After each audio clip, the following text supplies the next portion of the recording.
Do you feel like you need God's encouragement and wisdom throughout the week to take hold of His promise to fly like an eagle? You come to the right place. Welcome to Eagles on the Hill. Let's join our host, Pastor Jeff Scheich. Hey, people, I am your host, Pastor Jeff Scheich. Thanks for joining us on this edition of the podcast. Today, we're going to talk about a significant event happening right now in the lives of over 1 billion people around the world. What is that event? That event is Ramadan. And we as Christians, of course, don't celebrate Ramadan. A lot of us wonder what in the world's going on with Ramadan. And Ramadan is in the news more this year than other years because of the current war going on between Israel and Hamas. And so we want to understand what Ramadan is, what happens in Ramadan, and how Ramadan affects the people who are living currently in Israel. And there's a significant effect on them every year, but this year in particular. So let's dive into it here. Ramadan takes place in the 9th month of the Islamic calendar. Now, the Islamic calendar is like the Jewish calendar, it's moon-based, all right? So Ramadan goes from one crescent moon to the next in the 9th month of the Islamic calendar. And a crescent moon, in case you're not familiar with that, a crescent moon occurs one day after a new moon. And you may have to look up what a new moon is. I'll let you do that if you're interested. But anyway, because of this lunar calendar, Ramadan moves around in regard to our own Gregorian calendar. So it moves about 12 days earlier every year. So this year, Ramadan begins on March the 10th of 2024. So that means that next year it's going to begin at the end of February. The following year, it'll begin at the beginning of February or the middle of February, depending how you count 12 days, and around it goes. So in 33 years, the dates of Ramadan cycle through the whole year. So it can come, in other words, at any season of the year, winter, spring, summer, fall, because it's constantly cycling through the calendar every 33 years. So this year, Ramadan begins March 10th. It's Sunday, March 10th. As I'm recording this, Ramadan is beginning. So there you have it. In Ramadan, what happens during Ramadan? Well, officially, what happens during Ramadan, the major thing you would notice if you were living in a place with a lot of Muslims is fasting. Fasting from dawn until sunset. So it's not a 24-hour fasting, but for one whole month, every day, Muslims do not eat or drink anything from dawn until sunset.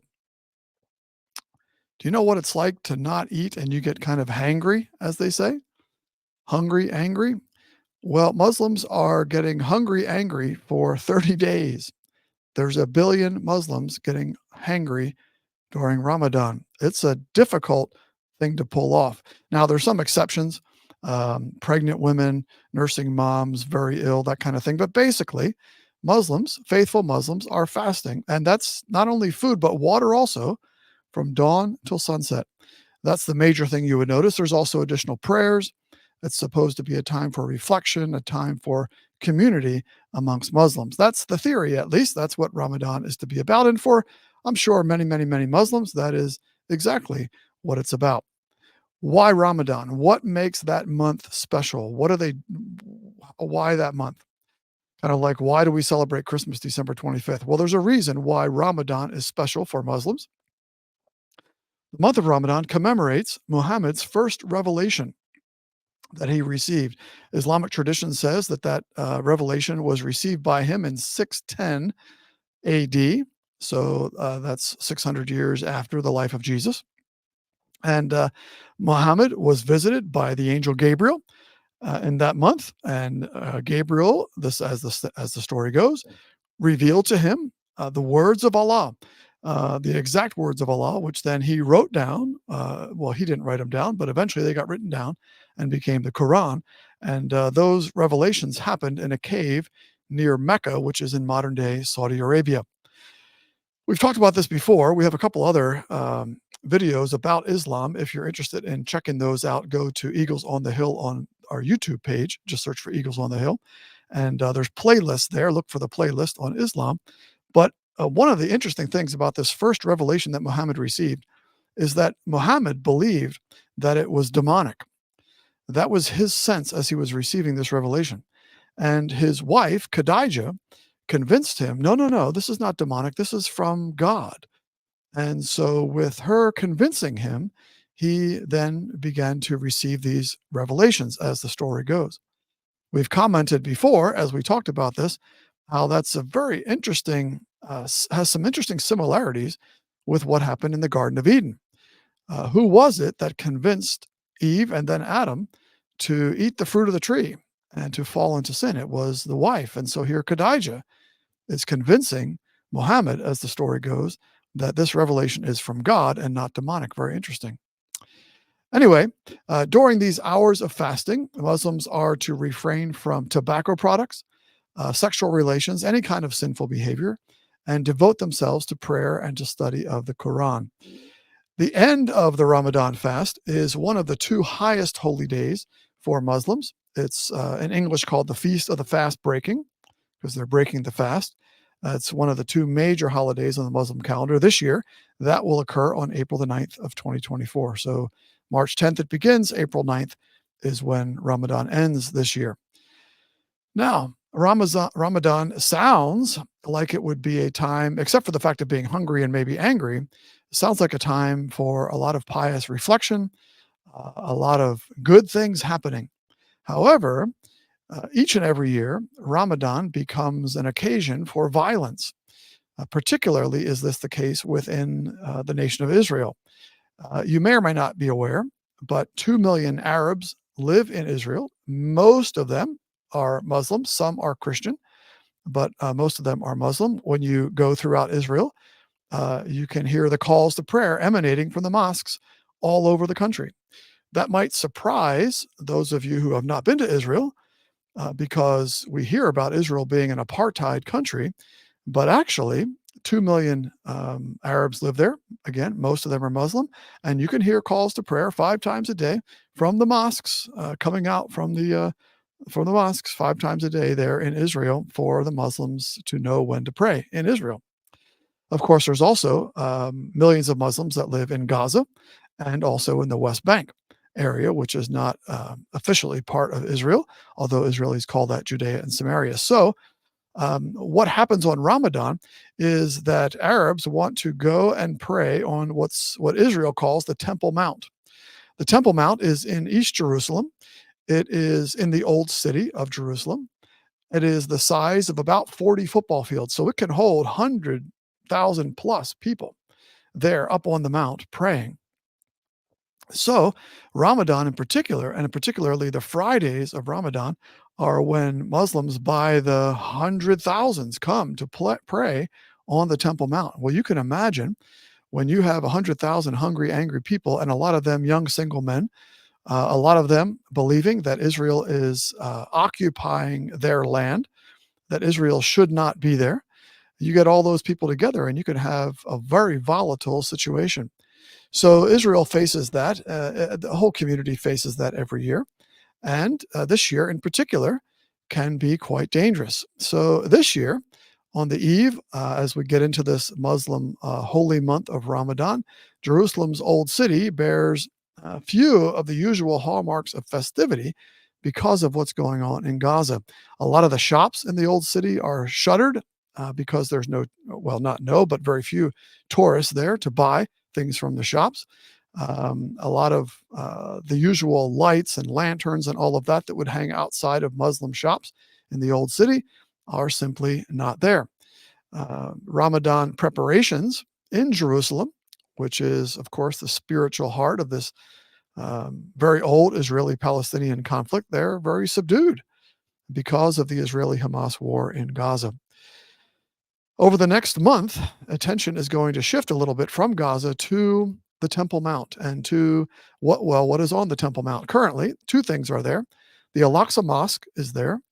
That is where worshipers will gather and spill out into the rest of the Temple Mount area. And also the Dome of the Rock is on the Temple Mount. And that's a flashpoint for escalating tensions between Israelis and Palestinians. When Hamas attacked on October the 7th, they called it the attack the Al-Aqsa Flood, because what they were trying to do with the attack is stir up both the West Bank Arabs and the 2 million Arabs that live within Israel, who are citizens of Israel. They were trying to stir them up by saying, we are doing this to protect and guard Al-Aqsa. Well, of course, they weren't protecting and guarding Al-Aqsa at all. And as it turned out, Israel very quickly clamped down on the terrorist groups in the West Bank. And surprisingly, shockingly to me and to many, the Israeli Arabs, that is the 2 million Arabs that are Israeli citizens, did not rise up against Israel. In fact, very subdued reactions in those communities because, in part, they realized that they too were being attacked by Hamas, that it was not just Israelis, Jews who were killed on October 7th, but it was Arabs who were killed. It was Bedouins who were killed. It was people of all kinds of nationalities that were killed. It was just simple terror that happened on October the 7th. So, will there be restrictions on Palestinians, Arabs, to go onto the Temple Mount over this next month? It seems, as we sit here today, that the restrictions will be no more than usual.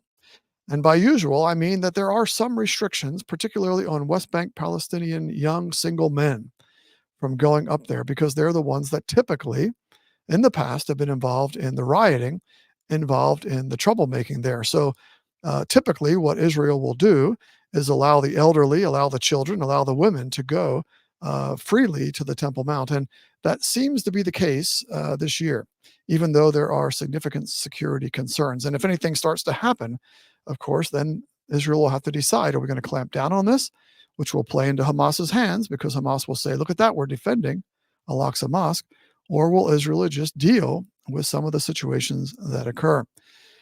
It's a challenging time in Israel, a challenging time on the Temple Mount over this next month. And so we want to be in prayer as well, just as people, but particularly as Christians who care about peace, who desire for there to be open and free worship, even though it's worshiping a false god, but nevertheless desire there to be freedom of worship. That's one of the values that we hold dear as Christians, as Americans. So we want to pray that peace will be maintained on the Temple Mount over this next month. So that's an encouragement to us to be able to pray for that. Just a word about what happens on the Temple Mount. There's been this formal arrangement on the Temple Mount where Israel is in charge of the security on the Temple Mount, but a Jordanian-based Muslim body called a Waqf, the Jordanian-based Muslim body, is in charge of worship that happens on the Temple Mount, and therefore neither Jews nor Christians are free to worship on the Temple Mount. When we go to the Temple Mount, when I've been there, we're not free to take Bibles there. We are prohibited from praying, so we make sure we don't fold our hands lest we cause a riot up on the Temple Mount. The Temple Mount is the only place in Jerusalem, in Israel, where there is not freedom of worship. And why not? Because it's controlled by the Jordanian Muslim Waqf. That's why there's no freedom of worship there. There is freedom of worship throughout Israel, throughout Jerusalem, with the exception of on the Temple Mount. You may or may not have known that, but there you go. Learn something new every day. So we keep it in prayer. That's the point of this session on Ramadan, really, is to tell you about Ramadan, but also to encourage you to be keeping that area, particularly the Temple Mount, Al-Aqsa Mosque, the Dome of the Rock, Muslims coming and going, Israelis living there, the old city. Keep that place in prayer over the next month, that calm would remain, that peace would be restored in that area. And that, if that happens, will go a long way toward ending this war in Gaza and also limiting what happens from Hezbollah in Lebanon. We didn't even get a chance to talk about that today, but that's in other videos that you can go and watch. Well, that's what we got for you today at Eagles on the Hill. We want to encourage you to write us, eaglesonthehill211@gmail.com. Let us know what you think, what you've learned from this podcast, what other topics you'd like us to talk about. Remember, as we close, that those who hope in the Lord will renew their strength. and they will fly on wings like eagles. That's our prayer for you today. Thanks for listening.